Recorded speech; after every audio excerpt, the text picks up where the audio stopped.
पहले सीन में इचारो नाम का एक आदमी दिखाया जाता है। इचारो अपनी फैमिली से बहुत प्यार करता है, पर उसकी फैमिली उसे एक लूजर से ज्यादा कुछ भी नहीं समझती। उसके दोनों बच्चे और उसकी वाइफ उसको अक्सर अकेला छोड़कर पार्टी करने जाते थे। उसकी परेशानी यहीं खत्म नहीं होती। ऑफिस में भी बॉस उसे बहुत डांटा करता था। हर शाम की तरह जब वो अपने घर में अकेला बैठा था, तभी एक कुत्ता उसके गेट से अंदर आता है। उस कुत्ते के टैग में ये लिखा था कि जिसको भी वो कुत्ता मिले, उस कुत्ते का वो आदमी ख्याल रखे। पर जैसे ही इचारो की वाइफ उस कुत्ते को देखती है, वो इचारो को उस कुत्ते को कहीं छोड़ के आने को बोलती है और उसे एक मेडिकल रिपोर्ट हाथ में दे देती है। इचारो उस मेडिकल रिपोर्ट को खोलता है तो उसे पता चलता है कि उसे कैंसर है। अगले ही दिन इचारो डॉक्टर को दिखाने जाता है। डॉक्टर उसे बताता है कि उसकी पूरी बॉडी में कैंसर फैल चुका है और उसे अपनी फैमिली को बता देना चाहिए। इचारो दुखी मन से अपने घर वापस आ जाता है। वो अपने वाइफ और बच्चों को कॉल करने की कोशिश करता है, पर कोई भी उसका फोन नहीं उठाता। शाम को वो उन लोगों को बताने की कोशिश करता है, पर कोई भी उसकी बात नहीं सुनता। खाने के बाद इचारो कुत्ते को पार्क में छोड़ने के लिए जाता है और इचारो कुत्ते को छोड़ के भागने की कोशिश करता है, पर कुत्ता उसके पीछे पीछे आता रहता है। ये देखकर इचारो को काफी बुरा लगता है और वो कुत्ते से उसी पार्क में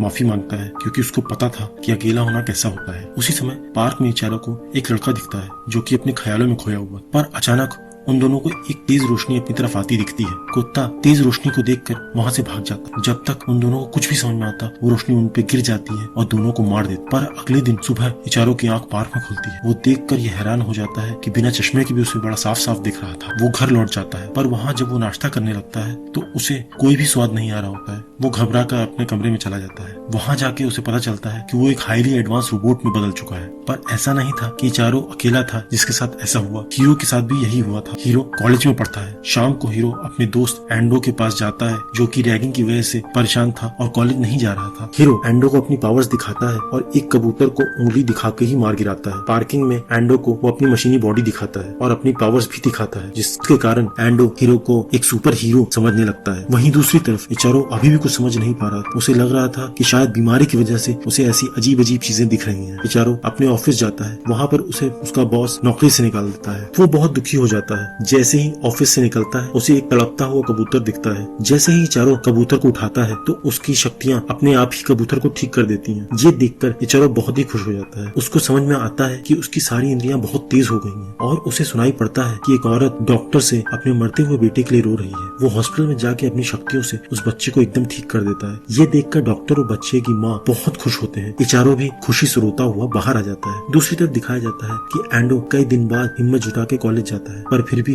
क्लास के लड़के उसकी रैगिंग करने लगते हैं। पर तभी हीरो आ जाता है और रैगिंग करने वाले लड़कों में से एक लड़के का हाथ इतनी कस के पकड़ता है कि वो रोने लगता है। हीरो उसे गोली मार ही देता, पर एंडो उसे रोक लेता है। ये सब देख हीरो की क्लास की एक लड़की जिसका नाम शीनू होता है, वो बहुत खुश होती है और हीरो को अपने दिल की फीलिंग्स बताती है। हीरो भी काफी खुश हो जाता है। घर लौटते हुए हीरो अपनी माँ को फोन करता है, जो कि रोज की तरह लेट तक काम कर रही थी। असल में हीरो के पापा ने हीरो और हीरो की माँ को एक दूसरी औरत के लिए छोड़ दिया था, पर फिर भी हीरो की माँ उसके पापा की बहुत फिक्र करती थी। इसीलिए वो हीरो से कहती है कि तुम जाके अपने पापा का हाल चाल ले लो। हीरो अपने पापा के पास जाता है और देखता है कि उनकी नई फैमिली में सब बहुत खुश हैं और उसे भी बहुत अच्छे से ट्रीट करते हैं। ये सब देख के हीरो को अपने पापा का धोखा याद आ जाता है और वो उनको गोली मारने ही वाला होता है कि कुछ सोच के वो छोड़ देता है। रोड पे चलते हुए उसके दिमाग में यही सब बातें चल रही थी और इसी गुस्से में वो एक बेगुनाह परिवार को मार देता है। उसी रोड से इचिरो भी गुजर रहा था। इचिरो ये सब सुनकर उन्हें ढूंढता हुआ वहाँ पहुँचता है तो हीरो उनको भी गोली मार देता है और इचिरो हीरो को नहीं देख पाता। पर क्योंकि हीरो और इचिरो एक ही जैसे थे, इचिरो को कुछ भी नहीं होता है। अगली सुबह मर्डर की न्यूज सब जगह फैल चुकी थी।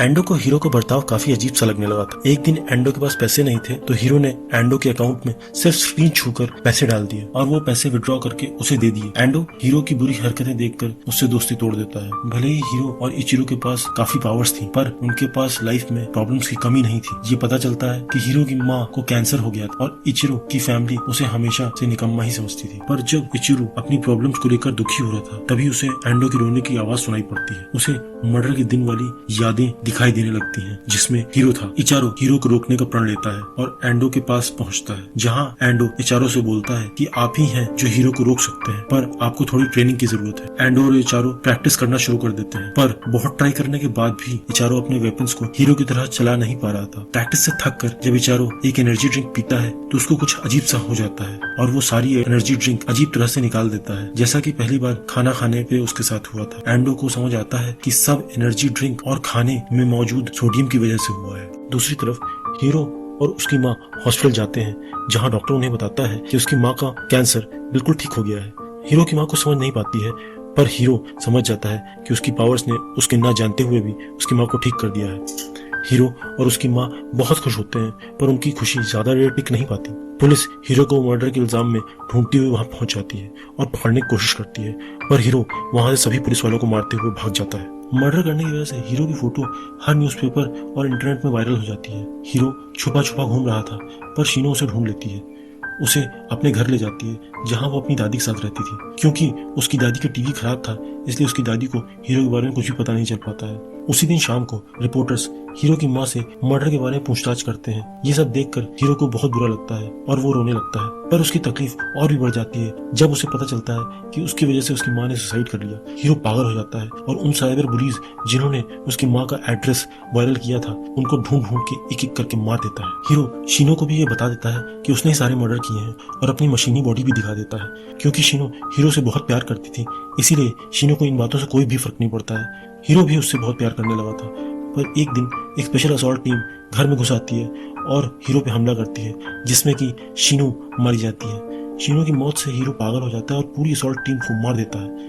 अब हीरो इतना पागल हो चुका था कि टीवी नेटवर्क हैक कर लेता है और सारी जापानीज जनता को धमकी दे देता है कि मैं सबको मार दूंगा, और स्पेशली उनको जो कि उसको स्क्रीन पे देख रहे हैं। जैसे ही चारों ये देखता है, वो अपनी फैमिली को घर से बाहर निकलने से मना करता है, पर हमेशा की तरह उसकी फैमिली उसकी कोई बात नहीं मानती और उसे भला बुरा कह के चली जाती है। इचारो एंडो से मिलता है और शूटिंग के कुछ तरीके सीखता है और नेटवर्क को हैक करके एक मैसेज रिकॉर्ड करवाता है। एंडो बोलता है कि मेरी सबसे रिक्वेस्ट है कि सभी लोग अपने लैपटॉप मोबाइल से दूर रहें और उसकी स्क्रीन के पास ना जाए, क्योंकि हीरो उनको स्क्रीन से भी मार सकता है। ये देखकर हीरो समझ जाता है कि उसके जैसा और कोई भी है, पर वो दूसरा तरीका अपनाता है और कई बिल्डिंग्स पे मिसाइल छोड़ देता है। उन बिल्डिंग में से एक बिल्डिंग में इचारो की बेटी भी होती है।